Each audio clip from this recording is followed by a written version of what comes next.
I learned a fun fact at my wedding last night. Hit me. Do you know how many brains an octopus has?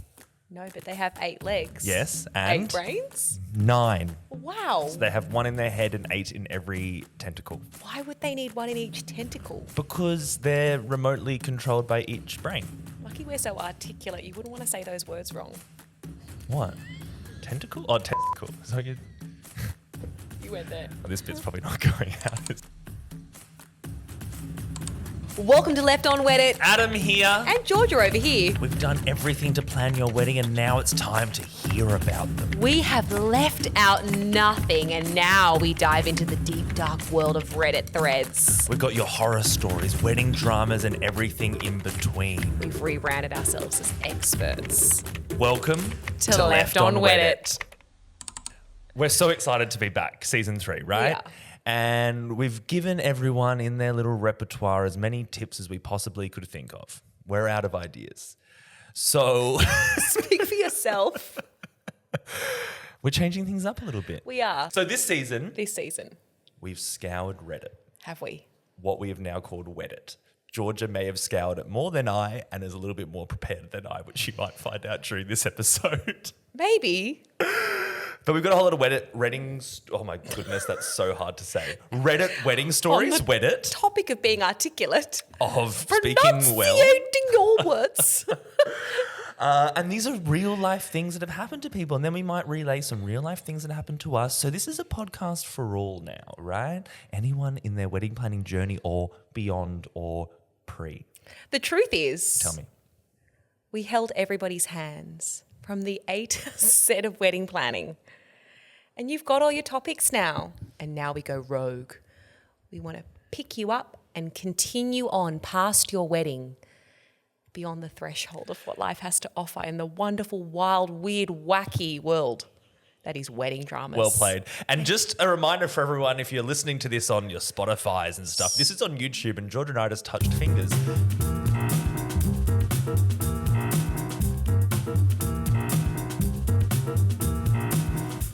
All right, I'm so excited. I'm jumping out of my chair. I think we should get straight into the first story. I want to hear it. Am I the arsehole for offering cash instead of my labour for a wedding gift? What I like about Reddit is it will determine whether you are the arsehole. Yeah, this is my favourite subreddit. So, yeah, it'll say the verdict will be from all the people whether you are the arsehole or not the arsehole. Yeah. Can you read that subject again, the topic? Well, what the cool people say on Reddit is AITA. They don't even want to say the Hey, let's try and question. keep cool for the young people and not say Oh abbreviations. my gosh, let's see if we can do as many as we can of those one day and try and see if we're cool or not. No, Are if you ready? say are we cool or not, we're not. Am I the arsehole for offering cash instead of my labour for a wedding gift? I'm a hobby baker. I've gifted cakes to family and friends before, but I'm very firm about not taking orders. It's not enjoyable to me and would not be a profitable endeavour unless I was pursuing it as a career. These gifts are typically for birthday parties, and the gift receiver gives me a size and a very general idea of what they would want to look, what it would want to look like, and I honour that in my own style and ability. A cousin approached me about doing her wedding cake as your gift to us. After a brief discussion, I confirmed that it would not be a good fit. As she persisted in arguing the reasons, I offered that I switch tactics and offered to pay $250 towards her cake order placed with someone else. The amount came from it being the maximum I would have considered spending on her gift. She took a lot of offence to this, saying she can afford a cake, and I was implying that she approached me because she can't. When I said I hadn't meant anything by it, but that was my budget for a gift, she said it would barely cover a deposit for the kind of cake she would want. Am I the arsehole? Oh, Jesus, no. Wow. Way to set boundaries firstly, like open communication from the poster of like, no, I'm not going to do that. I reckon, no, not at all. The bride in this situation is a huge arsehole. So just backtracking, is she asking for the amount of money that the cake's going to cost her if her cousin doesn't make it? She's saying that she doesn't want to make the cake, Yeah. but she would give her $250 to put towards a cake Great. because that's what she would put in a wishing well. Yeah. And I want to talk about those. Yeah. Definitely not the arsehole. Yeah. What's the verdict? Reddit said not the arsehole. Totally. I see no issues. And we've had this situation as well where we've done friends and families' weddings where you set a boundary and it's like, oh, I will do it or I won't do it, or this is where I will go, or, you know, I'll be paid for that role as well. So I think for everyone listening, it's just about having the clear communication and asking if it's okay for the person to say no. They don't want to work. I think that's totally fine. I agree. And I think, like you said, very, very good boundaries, very clear communication. I would wonder if it was all in a text message and then you didn't try and interpret the tone. Devil's advocate, though, looking from the other side, she's like, I want my cousin to be involved. I want, like, that's what she does. She makes beautiful cakes. And she sort of thought that maybe this would save her some money as well. How much does a cake cost for a wedding, by the way? We did a whole episode on that, didn't we? Can we listen back to that? Because I can't remember what the answer was. We may need to circle back. It's more than $250, right? For a nice cake. Absolutely. What are we talking? Like close to $1,000? Under 1,000 Yeah, for right. sure. Yeah. Did you see what Tammy Hembrow and Matt Zabowski did? It was like a big tower cake. Whoa. It's massive. She had to stand on a stool. Oh, get lost. That is so ridiculous. So some Oh, that's cakes that influencer, right? Yes. So Georgia the other day sent me this TikTok of some ridiculously lavish wedding of these people that I had never heard of. And I just messaged her back saying, am I supposed to know what is happening here? She's like, I knew I should have messaged your wife because I don't know what you sent me. And then I said to Ange, I'm like, Georgia sent me some TikTok of some wedding. And she's like, was it Tammy? Who was it? Tammy Hemi? Who was it? I was Tammy, right? Timmy and Tammy. It was Timmy and Tammy. Tim and Tam. It was an Arnott's wedding. It was a cookie chocolate wedding. Is that what happened? Don't get friends to move your wedding cakes. Shit, straight into it. Okay. Oh, absolutely. It was speech time. We had a cocktail canapé style wedding. Are you talking Big about your regrets wedding? about that. Yeah, I am. For Okay. context, it's my wedding. Thank now. you. We go to a lot of weddings, so it's just good to clarify whose wedding. This is when you got married to your husband. 7 years ago. Year old. Okay. I know. Wow. We've been together for 13. Me too. Oh. Yeah. High school sweethearts. That's beautiful for you. And anyway. Sounded like a dig, didn't it? Wow. Me? Yeah. Why? No, go. Talk about your wedding. Oh. 7-year itch.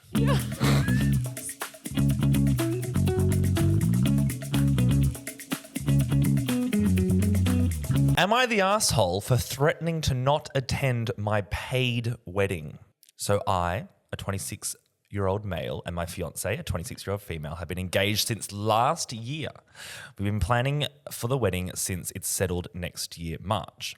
My fiance's family is very doting on her, made it clear to me several times how they only treat me like family because she loves me. For the sake of this story, I will just call them the in-laws.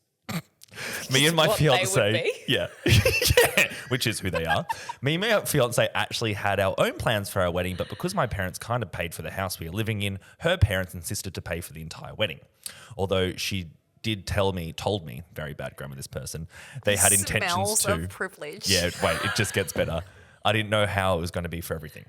At first, everything was fine. We wanted a venue, but we compromised to something agreeable like another venue because my in-laws fancied it more. Or maybe instead of pink flowers, they wanted purple. Tacky, but sure.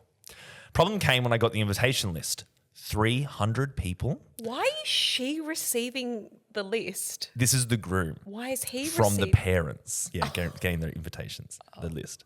I've always made it clear I preferred an intimate wedding, but out of respect for my fiance and her family, I did compromise with her to go to 200 people. And even then, how do you get 200 people to come to your wedding? I pulled her aside and asked her whether she knew anyone. She said maybe about 80 people. The rest were relatives. She could tell I was restless and tried to assure me by cutting some, but she seems to not really understand why I'm nervous because it's all paid for. We went back in and asked my in-laws whether we could cut down the size, but my in-laws were adamant, saying that weddings are sacred and everyone should witness the union of our bond. My sister scoffed from the side and made a snarky comment how we didn't need every neighbour to come to get some free food to show our love, and my in-laws were pissed. Get it, sis. They said this number was already disrespecting their daughter and I should man up and face a crowd. I'm an introverted person. They also commented since they are paying, they should have a say in who they get to invite. To their wedding. To- the in-laws' wedding. Yes. That kind of triggered me and I retaliated by saying this was my wedding. If they insist on this amount of people, I, as the groom, am not going. They were shocked since I usually don't lose my temper. I'm a very mild-tempered man. My fiance looked at me disappointed and so did the in-laws. They just left and haven't contacted me since. I really don't know if that was arsehole of me considering the whole wedding is paid for and my in-laws have been working tirelessly to make our wedding perfect. They're assholes. Yeah, right? Why do you think they're the arseholes? The parents? Yes, it's not their wedding. Yeah, right? Oh, because it's from the POV of the groom. He's not the asshole. He's not, yes. I think that a lot of these Reddit stories, what I've come to realize is that we should always take them with a little grain of salt because we're getting one person's perspective. Yes. We don't know what's happening on the other side, but all we can take is this person's perspective. And quite frankly, yeah, It is so demure of you. very mindful, very demure is So what they call me. cutesy. Yeah, and look, they are paying for the wedding, but I think that maybe there could have been like open communication before all of this to be like, we're happy to pay for this wedding, but we have some expectations on what it's going to look like because of that. We want to Don't invite. hand them a guest list, though. How about we start with the couple doing the guest list, and then if you so feel inclined, there's still room and the venue haven't dictated capacity and there's still some leftovers, then pass it over to the in-laws. I do see how it's an awkward conversation because it seems like his partner, the bride, doesn't mind as much, but potentially because it's her family. And the awkward situation is he doesn't want to step on his in-laws' feet. He doesn't want to upset them too much. But at the same time, the wedding is getting away from him completely. My question also is, how much are they actually paying for, or have they paid for the whole thing? Because when your family are offering, or people in your life are offering to contribute to the wedding, I think they should contribute to things that they feel they are passionate about. Like if they are passionate about the type of alcohol that you serve, or the type of wedding transport that you need in your wedding. It seems like the in-laws are passionate about the whole wedding. So maybe And they're they like, should have their own we wedding. can dictate what they have. We actually see this a lot, right? With like parents and parents-in-laws kind of make the wedding a little bit about themselves. And what I say to a lot to couples is like, oh, mum's, doing this and whatever. It's like, okay, we'll give them something to really, like you said, care about and be passionate about. It's like, okay, this is what we want you to do for the wedding. This is your domain and you go for it. And that's like a really good compromise like as the well. cake maker. Yeah. Well, the cake maker, they just sort of was like, no. She didn't say no. She offered Yeah. a different alternative. Compromise. Continue. There's an edit on this story and it's good. Are you ready? Me and my fiance. My fiance and I are on the same page. This is what we're talking about. She just has more of an understanding of a bigger wedding than a small one because that's what she's used to. And even if she doesn't necessarily understand me, she was fully ready to support me. I didn't add that in, but she was reassuring and supporting me. She did try to gently coax me to change my mind, but when I said no, she was fully ready to fight my in-laws for it. I usually don't react like this, but life's been a bit stressful lately, so it's just a natural reaction for me. Add on, I have really bad anxiety, hyperventilating kind. Like I said, my wife and I had this conversation before. While she's more understanding of a big wedding, she prefers a small wedding without relatives too. Also, my fiance just texted me basically verbatim. She said, quote, "Wrong move, bitch. Now I got to clean this mess up. You better prepare my ice cream with strawberries when I'm back." She did assure me that she will absolutely keep it to 200 people, even if it meant she was getting skinned. I'll show her the post on Reddit when she's back. Guys, edit again. Guys, she's saying that as a joking way. We always text like this jokingly. Does he have friends he could talk to about this? There's one more paragraph and you're going to die. Last edit, last update. Are you ready? It's the fiance here. She's jumped on the thread. In a comment? I love this. Or updated? She's updating his post, which I love so much. The fiance here. No, we don't have any problems. My guy is just stressed and I know him well. That threat was directed more to my parents than me. I didn't feel hurt whatsoever. I just need to play along with them. For those blaming me not cutting ties in my family, you have problems, lol. Not everything is solved by no contact and not everything is worthy of no contact. And yeah, we are going to save it for the honeymoon. It's a free wedding. Did either of my fiance and I want it? No. We are really busy with our work, but I guess that's just that. His parents really wanted a ceremony too. Find some friends. What does some Yeah. of the comments say? The top comment is something that I was actually going to bring up because I think this is interesting. Are you from different cultures? Your fiance might be more dependent on her family than you think, and her family openly barely tolerated you even before this conflict. So the question is, do you really need constant fight in every aspect of your life because it started well before your marriage? And that's got 766 up votes. And yes, they said different cultures. So I think that's a very interesting point to make, because he did mention a few times, it's like my fiance is from a culture where weddings are bigger, and that's the expectation of the parents as well on that. Because you find that a lot with parents from particular backgrounds. It's like, yeah, we have 200-300 people weddings. Why would you have a small wedding? I don't understand. That's what you know. And understanding context is very important, because sometimes we don't get those deep dives into the drama behind, because we just rock up on the day as a celebrant. But sometimes we don't hear all about the cultural context that's happened in those difficult conversations that's led to the day. We get to focus on all the fun stuff in the lead up and the ceremony planning. So hearing all of that is very interesting. The next top comment is, I'm more concerned about the marriage than the wedding. You have one sentence about talking about your future wife about this. You two are not ready to be married. Oh my God, what qualifications does that person have to say that? Well, I think with everything we say, there's a lot on this podcast. It's like open communication is everything, right? We do say that, but we're also not marriage counselors nor psychologists. But communication is good. And it seems like in every part of this story, there was a breakdown in communication with someone, whether it be with the in-laws or with the partner or whatever. So it feels like all that needed to happen was some conversations, quite frankly.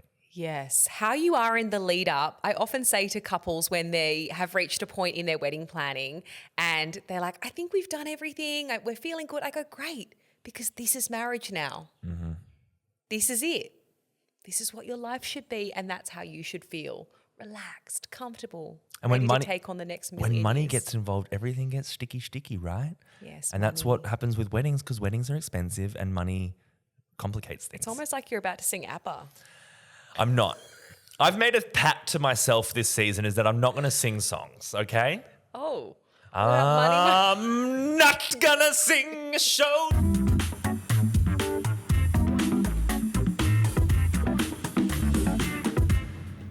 Am I the asshole for not giving a wedding gift? I don't do weddings. I'll reply with a no. And generally because I don't like people.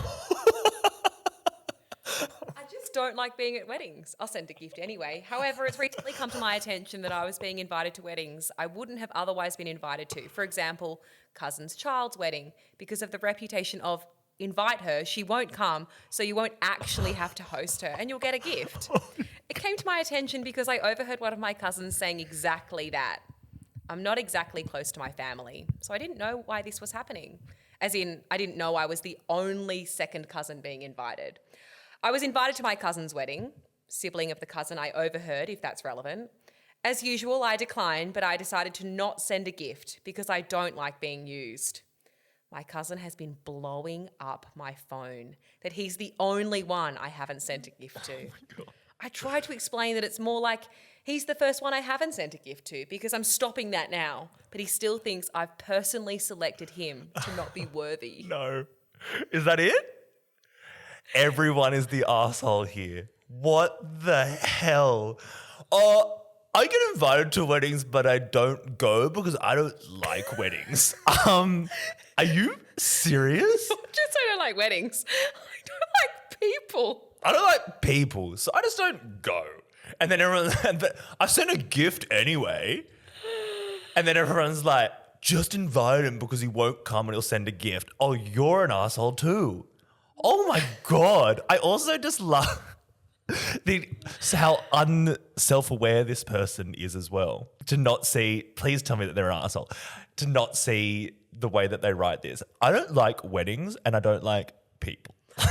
But lovely that they'll send a gift anyway. I feel like that's just, yeah, I guess so. I mean, not showing up to weddings just because you don't like weddings and people is just like for no reason. Or showing up to a wedding without a gift. Hold on a second. Yeah, that's bad as well. Should you do that? Is this person the arsehole first? What did Reddit say? Not the asshole.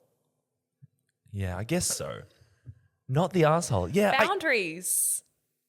Boundaries, yes. They were being used. They were being... without the context of the overhearing that they should be invited because they'll not come and they'll send a gift. That's terrible. That's why I think everyone is the arsehole here as well.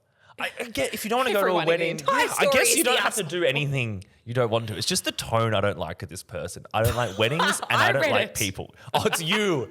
Oh, sorry. It's your tone that I dislike. That's my issue here. You don't. I could read it in a different tone. Yeah, that's the problem. I don't do weddings. I'll reply with Okay, a no. all right. I see what people are saying. It's like they don't, like people. Maybe they're an introvert and they don't like going out. So it's like, I don't go, but I send a gift and that's it.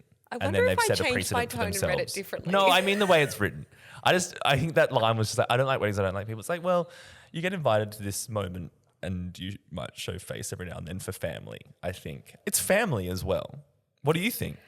Well, there's a story where I had a wedding recently where the bride messaged me a few days after the wedding asking if I knew where some of the missing cards were from her wishing well because she had the expectation that there would be more cards in her wishing well. Mm-hmm.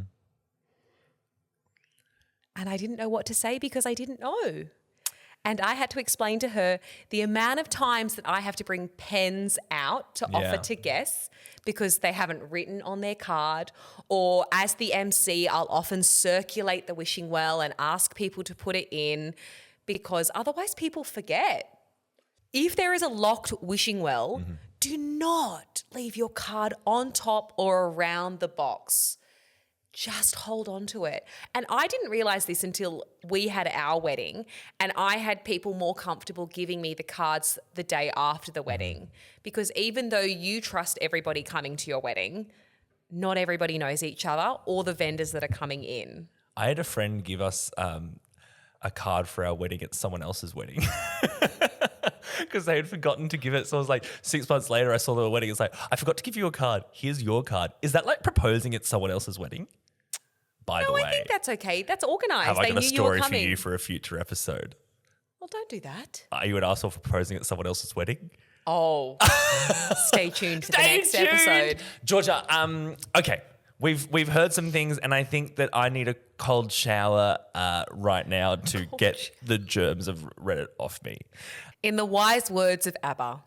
What? Okay. Our theme today has been money, money, money. Oh, yeah, okay. Common theme. And I know what's wrong with all of these people, right? What's wrong? The cake maker needs to go to the wedding that's being paid for and give her $250 to them. In the locked wishing well. And they need to accept that money and not the parents' money. So they've got $250 now for their wedding and they can only invite 20 people like they want, right? So they need to set the boundaries, have the cake maker, and then not go to the wedding with the other guy and just go to the Bahamas. See what I did there? Not sure. I put them all together. Oh, I know. When you started talking about your story. Yeah. Adam's publishing a book soon. Basically, all about bringing 3 different Reddit stories and dicing them together into a beautiful narrative.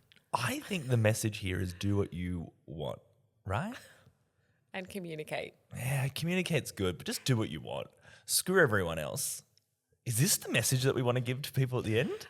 You're not professional enough to be able to make that decision. Speaking of professional, you are our professionals. If you have any Reddit stories or if you have stories from your own life that you want to give to us, send them in at our Instagram at Left On Wed Podcast.